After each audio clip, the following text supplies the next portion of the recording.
This is 33 Thomas Street, an imposing tower right in the heart of Manhattan. This towering, windowless monolith is pitch black at night. A 20th century fortress built to withstand a nuclear blast, it's a skyscraper inhabited by machines. Behind its walls lies a secret mass surveillance center, believed to be one of the NSA's most critical spy hubs on US soil. It's a key location for some of the agency's biggest operations, from which the NSA has been spying on the entire world. For decades, its true purpose was hidden until two whistleblowers pulled back the curtain. We got an up-close look at this mysterious structure and couldn't resist trying to get inside. The security guard is still there. She hasn't moved. This is the unbelievable story of the NSA spy skyscraper. Parts of this video are based on investigative reporting by The Intercept, which we highly recommend checking out. A looming menace. I'm off the subway and heading toward the building. Oh, I see it now. It's huge. We wanted to learn everything about this building, so we sent a friend to check it out. Hi, I'm Sharik, and I'm a filmmaker. Today, I'm about to go check out 33 Thomas Street, so I'm heading there now, and I'm taking you guys with me. Sharik is probably on some list now, so show her some love in the comments. Do you know what's in this building? I'm like, you don't? Okay. I've always wondered about this building. There are no windows, just vents. I don't know what it is. It's strange. I have no clue. Some people think it might be the NSA, one of the biggest surveillance hubs. Yeah, it probably is. 33. Thomas Street is unlike any other building in Manhattan. The skyscraper is in the Tribeca area. It was built in 1969 and finished in 1974. While it's not as tall as many of the surrounding towers, it still stands out. The building is about 170 meters tall with 29 floors above ground and 3 underground levels. There's a strange beauty to its design, fascinating enough to draw you in, yet so intimidating it makes you uncomfortable. When you stand before it, one thing immediately stands out. It is completely windowless. This building literally has no windows, it's very odd. Also, there really aren't many people on this street at all. Peeking inside is nearly impossible. On levels 10 and 29, there are several large openings, massive air vents that hint at what might be happening inside. 33, Thomas Street is often described as one of the most secure buildings in the US. The facade is sealed with flame-treated Swedish granite, a material known for its exceptional durability and resistance. In the event of a disaster, the building can operate completely off-grid for 2 weeks. Almost 1 million liters of fuel are on hand to power backup generators. Food and water reserves are stocked to sustain 1,500 people. It's also equipped with its own wastewater systems and decontamination showers. If an atomic blast were to hit New York City without destroying the building, the inside would be shielded from nuclear fallout. 33 Thomas Street truly is a 20th century fortress. John Carl Warnecke, the architect behind it, was best known for designing bold, unconventional buildings in the 60s and 70s. This is what his other buildings look like. The style is called brutalism, a design philosophy centered on raw materials, stark geometric shapes, and function. Brutalism emerged after World War II, driven by the need for affordable, practical structures. Warnecke was also influenced by contextualism, an architectural theory focused on harmonizing buildings with their surroundings. However, 33 Thomas Street doesn't blend in. It haunts. By day, it stands out. By night, it becomes a shadow, almost vanishing into the darkness. So, I came back at night, and I wanted to see if this place was still as spooky as it is during the day, and it absolutely is. But what was it actually built for? Project X, it's the late 1960s. As the world becomes more connected, the demand for efficient telecommunication expands rapidly. Most communication still runs through analog systems, but that technology is reaching its limit, especially for long-distance phone calls. There's a need for something new, It's time to escape old physical boundaries and technological limitations, kind of like working remotely away from your machine while still being able to access it with no lag, even in poor Wi-Fi conditions. Transfer files, edit your videos in a nice cafe, or watch a render fail in measurable frustration from a beach chair. With AnyDesk, you can access any device from anywhere. The connection is so fast it feels like you're sitting right in front of the remote machine, and it works on every platform: Windows, Mac OS, Linux, even Apple TV, and many more. AnyDesk also has a range of industry-standard security features, things you might never think about but that are essential. AnyDesk doesn't collect your data. It's lightweight, privacy-focused, and built for performance. We use it all the time to escape our YouTuber basement and touch some grass for once. It never lets us down. You should really give it a shot. Try AnyDesk for free at any.com/fern and maintain control of your devices anytime, anywhere. At the time, most long-distance calls in the US were carried out by AT&T, one of the country's largest telecommunications giants. The company had a special division called the Long Lines Department. In any case, it's long lines that hooks all the local telephone companies into the national network. Its infrastructure stretches across the entire country, connecting people from New York to Los Angeles. To meet the growing demand for long-distance phone calls, new data centers were needed to route calls from one place to another. As AT&T's network kept growing, 33 Thomas Street was set to become one of the company's most important hubs in the US, capable of processing millions of phone calls per day. Over time, the building became part of the Long Lines Department, earning its other nickname, the Long Lines Building.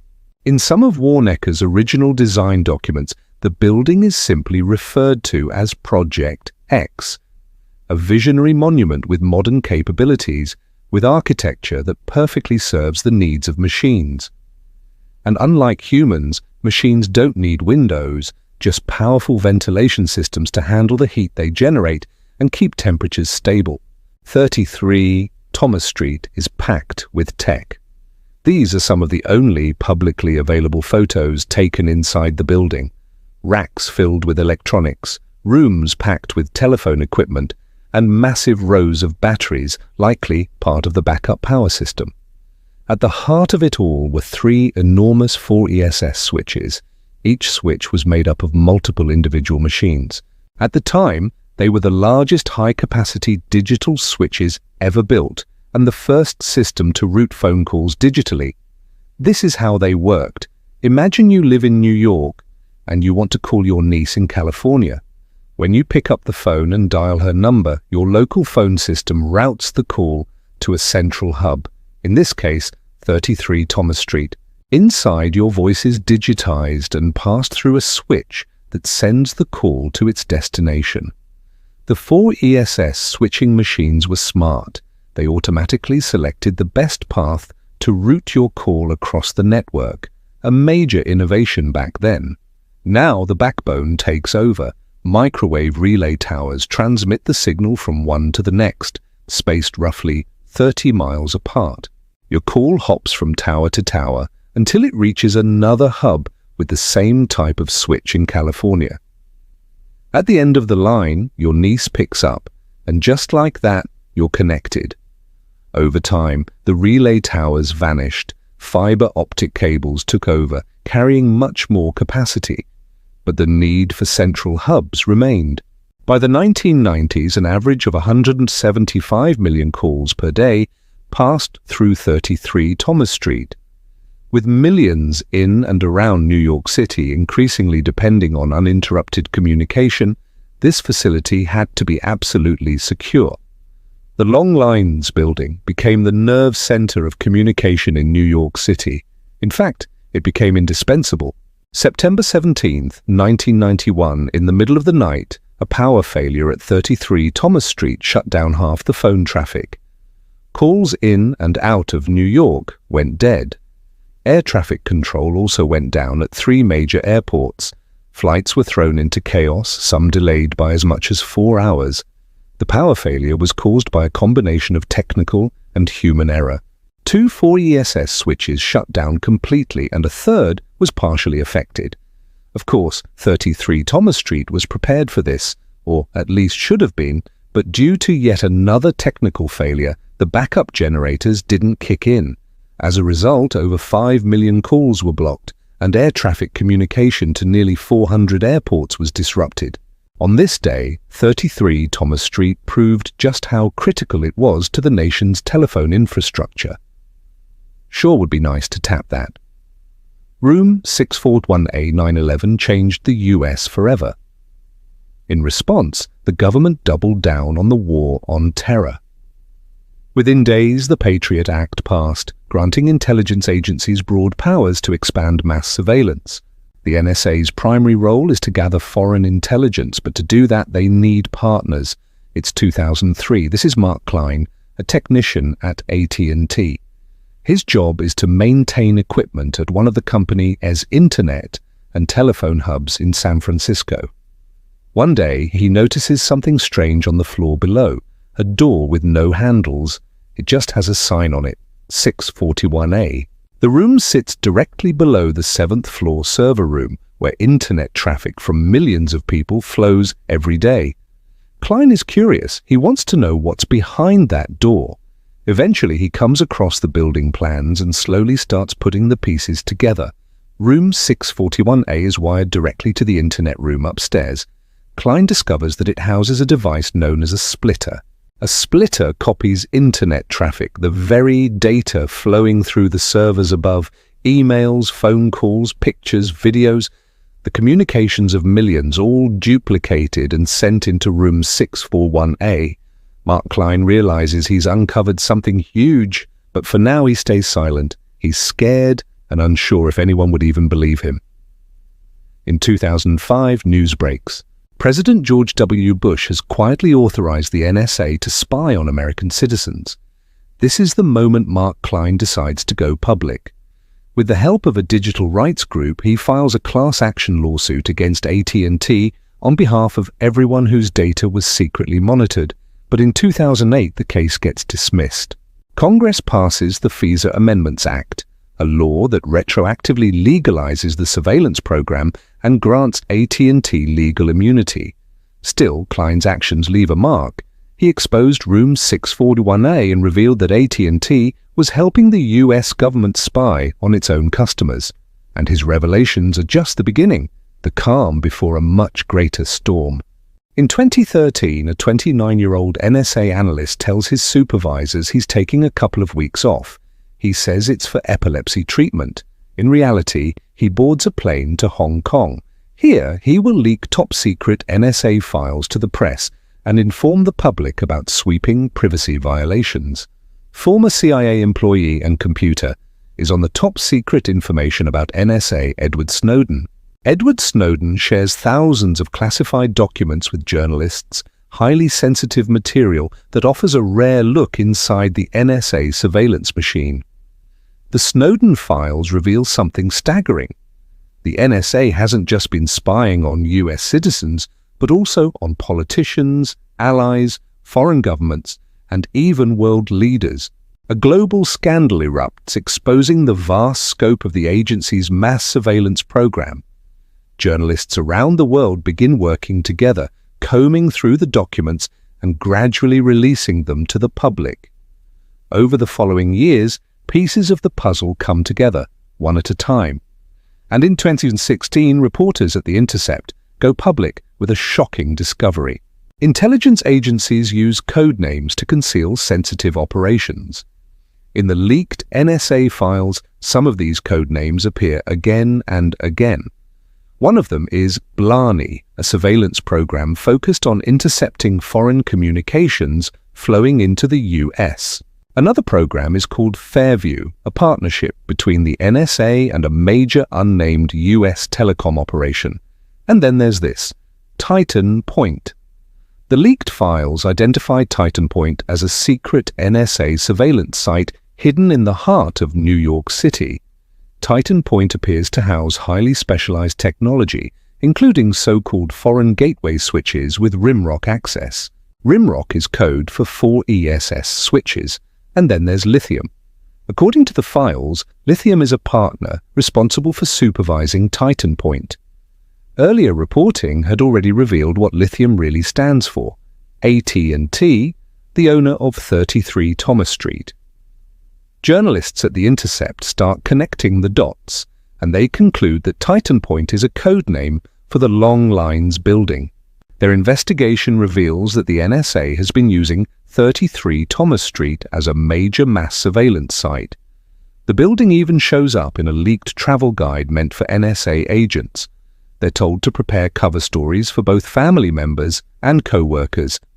Agents must also use a cover vehicle provided by the agency when visiting a site like 33 Thomas Street. According to the handbook, the NSA works closely with the FBI, which handles security at Titanpointe. Conveniently, the FBI has offices right next to the skyscraper. So here is 33 Thomas Street, and there is the FBI building. The guide also describes how to enter the building. You literally just ring the buzzer. This is an intercom here, and it's locked. And I was told I could not and I cannot take any videos from the front. Sharik actually caught someone leaving the building. Hi, can I ask you, a quick question, just for 1 minute? This is the first time I've ever been in this building. There's actually not supposed to be people in here. I just went inside, and that was the first thing I noticed. I was like, where's natural light? People may notice my voice, but I'll just say this much. I think there's only a few people in there, and it was pretty much empty. Probably just a random person or an NSA agent with their cover story unlocked. We will never know. But what exactly is the NSA doing here? According to The Intercept, there's a hidden room inside 33 Thomas Street, one that closely resembles room 641A. In the Snowden leaks, it's referred to as a Sensitive Compartmented Information Facility, or SCIF for short. This room enables the NSA to tap into virtually all communications passing through the building. First, there are the 4 ESS switches inside the building, the routers that process millions of phone calls each day. Then, if you look at the rooftop of the building, you'll see massive satellite dishes. It's the only location in New York City where AT&T holds an official license for satellite Earth stations. These dishes are likely part of Skid Row, a surveillance system designed to intercept internet data passing between satellites. They most likely capture video calls and video conferences. All intercepted data is funneled through an AT&T interface, then sent directly to NSA headquarters in Maryland. The NSA can then access it through a system called X-Keyscore. I can see who you talk to. I can see who your friends on Facebook are. I can see the text messages you sent. I can read the emails you wrote. The NSA has developed its own search engine, a kind of Google for spies. X-Keyscore lets NSA agents dig deep into anyone's life. Every bit of data captured from 33 Thomas Street and other hubs is at their fingertips, ready to be searched and analyzed. Let's say I want to read John Key's email. I enter his email address, and it sends that search to every one of these sensor networks around the world, and they search their local database of metadata and content, the content of all communications that pass through these sites. AT&T cooperated with the NSA in many instances. Internal documents even praised the company for its extreme willingness to help with NSA's missions. In 2003, a secret court order allowed AT&T to help the NSA wiretap all internet communications from the United Nations headquarters in New York. To this day, AT&T has never publicly acknowledged its cooperation with the NSA or what happens inside 33 Thomas Street. I'm still very curious what it would be like to go close, but the security guard is still there. She has not moved at all. We reached out to AT&T for comment, but received no response. A 2018 report by The Intercept suggests that there are at least 8 other sites across the US operated by AT&T that the NSA may be using for surveillance. Chicago, Los Angeles, San Francisco, Seattle, Washington. DC, they all look alike, strange, windowless buildings. Architecture not meant for people, but for machines. Machines hungry for the data of millions. To us, 33 Thomas Street, with its mysterious humming presence, remains the most interesting one of them all, and also the most terrifying.